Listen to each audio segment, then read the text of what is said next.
So the first thing I'm going to talk about, since Byron Donalds doesn't seem to understand history or math for that matter. Hold on, I took it right down from the screen. Hold on. We're going to go to this website right here called Black Pass. Now, y'all may or may not be familiar with Black Pass, but Black Pass was actually one of the websites, actually one of the main websites that I used when I was doing my We Fought Back series. Pretty much almost all of them, not every last one, not every last episode that I did on the We Fought Back series came from this website.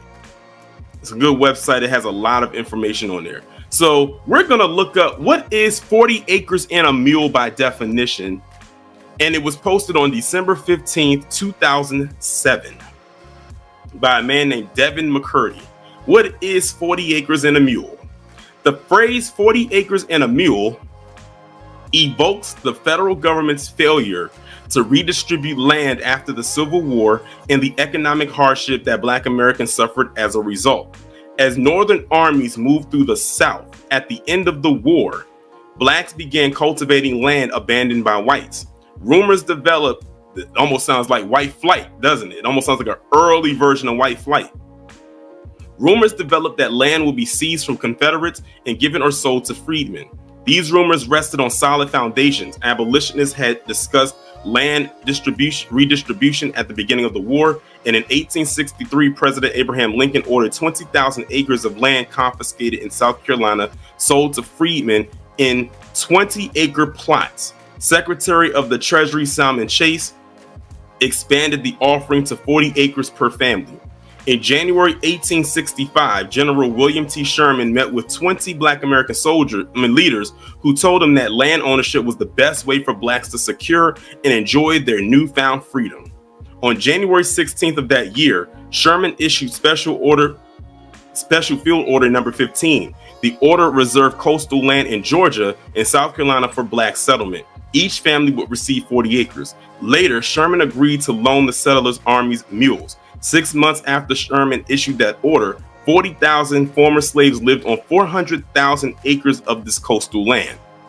In March, Congress seemed to indicate plans for widespread land reform when it authorized the Freedmen's Bureau to divide confiscated land into small plots for sale to Blacks and loyal Southern whites. Less than a year after Sherman's order, President Andrew Johnson intervened and ordered that the vast majority of confiscated land be returned to its former owners. And we're going to talk about that in the next article. This included most of land that the freedmen had settled. The federal government dispossessed tens of thousands of Black landholders. In Georgia and South Carolina, some Blacks fought back, driving away former owners with guns. Federal troops sometimes evicted Blacks by force. In the end, only some 2,000 Blacks retained land they had won and worked after the war. Other provisions existed for Blacks to acquire land, but they were ineffective. Prices under the Southern Homestead Act of 1866 were too high for former slaves with almost no capital. The development of Black codes and the use of year-long contracts to bind labor also made acquiring land nearly impossible. The federal retreat from land and redistribution was not only a disappointment that cultivated a sense of betrayal, it was also a missed opportunity for economic reform that might have allowed Southern Blacks to consolidate and hold political gains made during the early years of Reconstruction. So, as you can see right here, this is the part right here that is not taught. This right here, the reason, because we didn't get the 40 acres and the mule that was promised, our ancestors were promised, this is why we're in the position right now. The moment that we had an opportunity and a chance to really get a leg up in this economy, even back then, was snatched away at any given turn. This is why I tell you they are their ancestors. And before I go any further, shout out to John Guillory for being a member of the channel for 14 months. He says, B1 salute to Sorian and the I Feel Nothing fam. When you're successful, you got new friends like Benjamin, Ulysses, and my favorite, Woodrow. So now y'all got a little history lesson of the 40 acres of the mule. I mean, a lot of people always knew about it, but people didn't know the breakdown of it. But I'm gonna show y'all something right quick.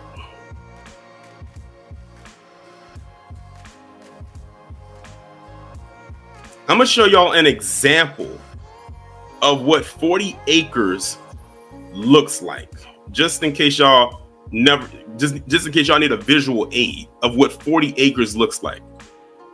So y'all see this right here in this rectangle, this yellow rectangle, that's 40 acres.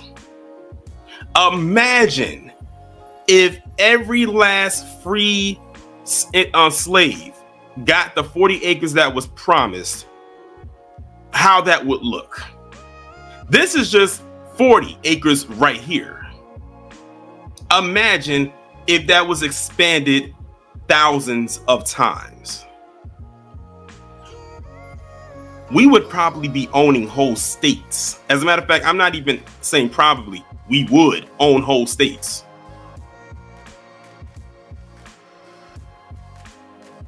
I'm just giving y'all an idea of what 40 acres looks like. This, you could fit a lot of football fields into this.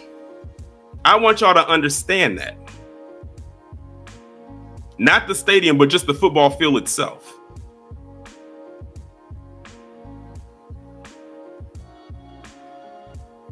That is what was snatched away from our ancestors. So when you have people like Byron Donalds sitting up there talking about he says no to reparations, or he doesn't believe in it. First off, it's not for you to believe in whether you believe it or not. You're not entitled to it, so you have no say.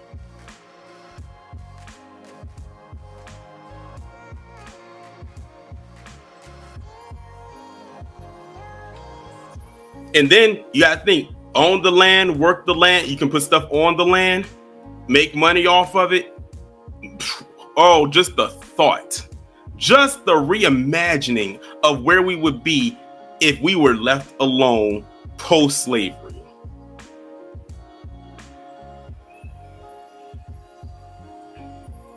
But now let me go ahead and move on to the next article, which actually touched on a little bit in the previous one, which was about who was compensated post-slavery, because it wasn't us, it wasn't our ancestors, it was the owners. And I'm sure y'all heard about this too. Compensated emancipation. Compensated emancipation was a method of ending slavery under which the enslaved person's owner received compensation from the government in exchange for manumitting the slave. So when they talk about not receiving anything, here's their reparations right here. They literally got paid to send their former slaves on their way.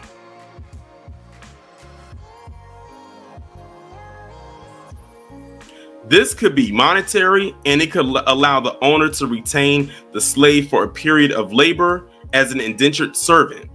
In practice, cash compensation rarely was equal to the slave's market value.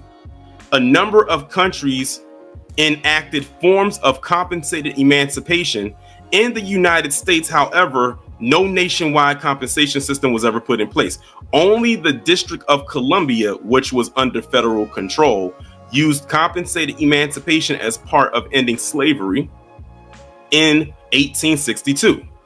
Owners complained that their compensation was small compared with their loss. They were paid less, often much less than what the slave owner could have sold the enslaved person for on the market value. Government and non-slaveholding citizens complained about the financial burden of compensating the owners, while for the formerly enslaved, it seemed ludicrous that those who had all along benefited from slavery should now receive additional compensation, while its victims received no compensation whatsoever.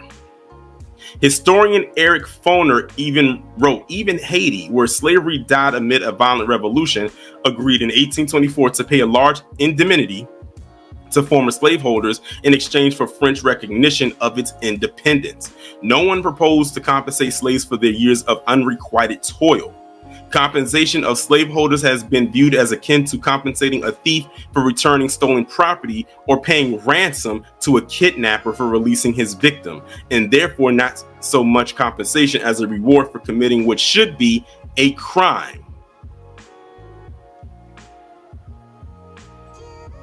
Compensated emancipation was typically enacted as part of an act that outlawed slavery outright or established a scheme whereby slavery would eventually be phased out. It frequently was accompanied or preceded by laws which approach gradual emancipation by granting freedom to those born to slaves after a given date. Among the European powers, slavery was primarily an issue with their overseas colonies.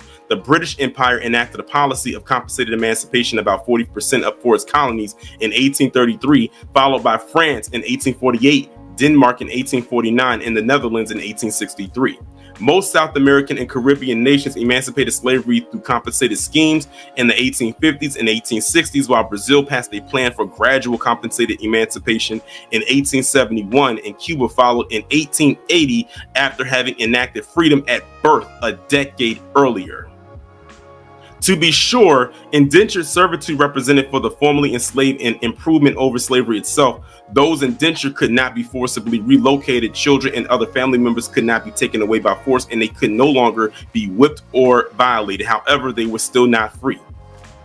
Only in the District of Columbia, which fell under the direct federal auspices, was compensated emancipation enacted. On April 16, 1862, President Lincoln signed the District of Columbia Compensated Emancipation Act. This law prohibited slavery in the district, forcing its 900-odd slaveholders to free their slaves, with the federal government paying owners, the same federal government we want our tangibles from, an average of about $300, equivalent to $9,000 in 2023 for each. The 13th Amendment abolished slavery and involuntary servitude in the United States except as a punishment for a crime. It provided no compensation either to owners or the formerly enslaved. So there goes a little bit of history that, like Chris H said in the chat, no one ever tells this part of the story. And of course they won't tell this part of the story.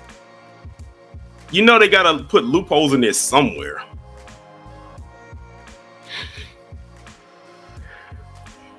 So as you can see, there it is. And not only did they just benefit from it, a lot of these businesses that are up and running today that have been around for eons, all you got to do is look back at the founding date or the starting date of a lot of these corporations and just link the years and be like, where did they get all this money from? A lot of these banks benefited off of slavery.